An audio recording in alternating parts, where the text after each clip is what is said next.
Huwag mo akong husgahan sa kaunti mong kaalaman kasi kilala mo lang ako sa pangalan, hindi sa galawan. Pinanganak akong mahirap, hindi ako pinalad makapagtapos ng pag-aaral kaya binawi ko na lang sa sipag at diskarte sa buhay.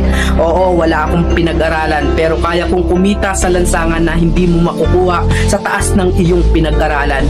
Bago mo ako husgahan, daanan mo muna lahat ng napagdaanan ko para malaman mo kung sino at bakit ako ganito. Huwag mo husgahan ng isang tao dahil sa natapos niya.